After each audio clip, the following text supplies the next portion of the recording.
Hey guys, and welcome to Money Talks News, the podcast. It's a podcast that makes you richer one day at a time. I'm your host, Stacey Johnson. I founded Money Talks News in 1991.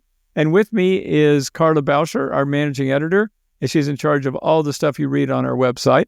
And she's a brilliant journalist. Welcome, you. Carla. Thank you.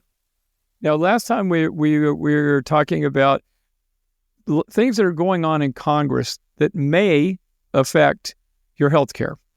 Now, I say may because these are things being discussed. They're not things that have happened yet, but we do know that President Trump wants to extend his tax cuts from you said 2018, Carla? They started in 2018. Okay. And he wants to extend those, but in order to do that, he's got to find savings somewhere else because these tax cuts mean the deficit gets bigger and bigger and bigger. And these tax cuts are even bigger than the ones that not bigger, but big.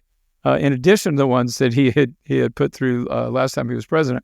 So they need to find some savings. Part of those savings are going to come from healthcare. And what we're going to do, and Carla wrote an article about this, and in fact, I want you to, I mentioned it last time when we did our part one of this, but the article is called 7 Ways the New Congress Wants to Transform Healthcare as We Know It. And I would encourage you to go to Money Talks News, just look up 7 Ways Transforming Healthcare, and you'll find it on our website. Anyway, in the meantime, we're going to go a few of those. Last time we talked about changes to Medicare. This time we're going to talk about potential changes to the ACA, the Affordable Care Act. If you're one of the members of that, if you get your insurance through the ACA, you really need to pay attention to this stuff because some of this stuff may happen. And I can tell you something probably will happen too before we're done. Okay, Carla, let's take you back to your article. What's the first way that the ACA may be impacted by this new tax law?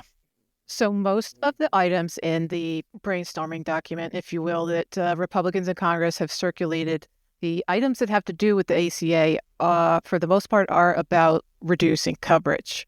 One would require someone who receives excess subsidies to repay all of the amount.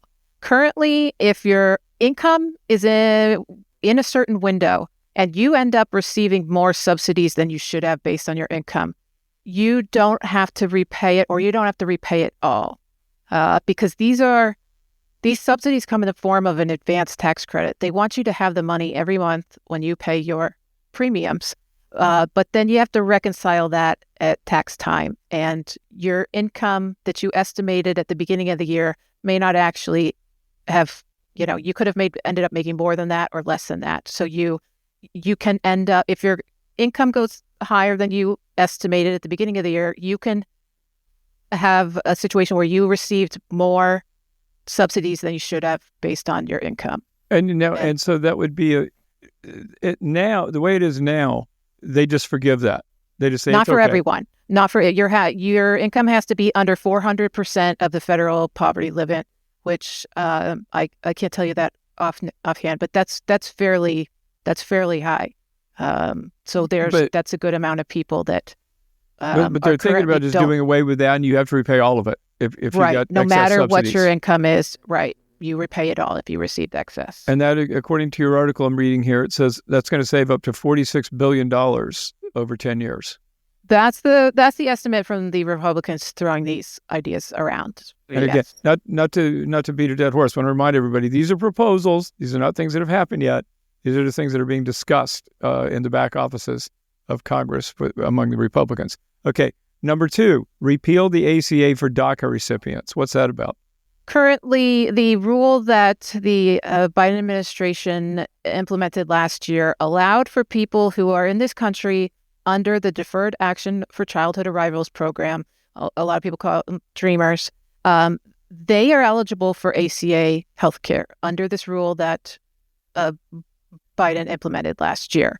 So this proposal from the Republicans is basically to rescind that. And no one who is in the country under that program would be eligible for ACA care anymore. And this is a program that basically postpones deportation for someone who came to the country illegally, but as a child. And so And so that means the people who came to this country illegally, but as children, through no fault of their own, they came here illegally. Right. Are now eligible, and have only been for a year, really eligible for the ACA. Right. And they're going to rescind that, and they're on their own. And this might change anyways, because an appeals court last month determined that the future of it's up in the air. The court basically said this isn't legal, but we're stopping short of saying it should all be shut down. So even if Republicans don't just entirely rescind that rule, it's they're already trying to get rid of it anyway. Uncertain future. Yeah, right. They're saying that it was illegal for him to do that. Right. So they're trying to get rid of that. Okay. Now, this one, the third one is repeal the ACA family glitch rule. What's that about? It's meant for people who can't get health insurance through a government program or through an employer. But there was basically a glitch that was allowing people who have a relative, someone in their household who does have employer coverage, it was allowing them to get ACA coverage, even though they could go on their household member's employer Why would plan. they do that? If they have employer coverage, why would they want to be on the ACA? Because it's cheaper. That could be. It could be if you have an employer with really high premiums. Oh, okay. Or for maybe some the people coverage isn't as good. some people that would make no sense, but there are people who that might make sense financially. Okay. But so basically, the proposal now, what some Republicans in Congress are considering is rescinding that. So if you do have, if you can get on an employer's coverage, you're not eligible for ACA. Right. If you can get on yourself or through someone in your household, in your family. Okay. Maybe you're someone who's still, an adult who's still young enough to be on their parents' plans. Okay. Now we're going to save the best, well, not the best, the biggest for last. And this is not part of the talking points Republicans are discussing right now, but almost certainly will occur. A lot of people may not realize this, but in 2021, when the pandemic was raging, the government helped subsidize ACA.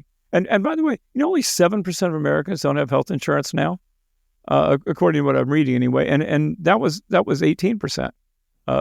Before the ACA came along. But anyway, so the government was helped subsidizing ACA payments, and that was set to expire. Well, they subsidized it in the first place, but they increased the subsidies significantly. Right. Thank you, Carla. That's exactly right. Yeah. So obviously the ACA is about the government subsidizing health insurance, but they added even more subsidy because of the pandemic, and that's scheduled to expire at the end of 2025, at the end of this year. Now, if that occurs, I read this today and it just shocked me. It said if you're an individual earning $60,000 and now your monthly premium through the ACA is $425, it's going to go up to $539 without the enhanced subsidy. If you're a family of four making $120,000, you currently pay $850 a month, and it's going to go back to $1,650, almost double. So. And almost certainly, this is costing the government $335 billion. So over 10 years. So almost certainly, they're going to allow this to expire. So and as a result, we're going to have a lot more uninsured people. Right. This extending that those increased subsidies is not in this brainstorming document from the Republicans in Congress. So you can infer from that none of them are eyeing extending that. Yeah. I mean, it would be a shock if they were. So if you're on the ACA, you can look forward to higher premiums in 2026, more than likely. That's important. And I guess that's about all we have time for today. But it's really what's really fascinating, Carla, is all this stuff is changing. There's so many things that are changing all at once. It's hard to keep track of them all. But I'm glad that you and our editorial staff, who is brilliant, is keeping track of all these changes. So if you guys want to know what's going on in the world, whether it's with healthcare or investing or any other thing, go to moneytalksnews.com. If you're not a subscriber, subscribe. And if you are a subscriber, drag some of your friends in and have them subscribe as well. Carla, you're wonderful. I really appreciate it. I know this isn't your forte to do live stuff, but you're a great asset to our company. We really appreciate you being here. And we really appreciate all you folks at home joining us. And please do so next time.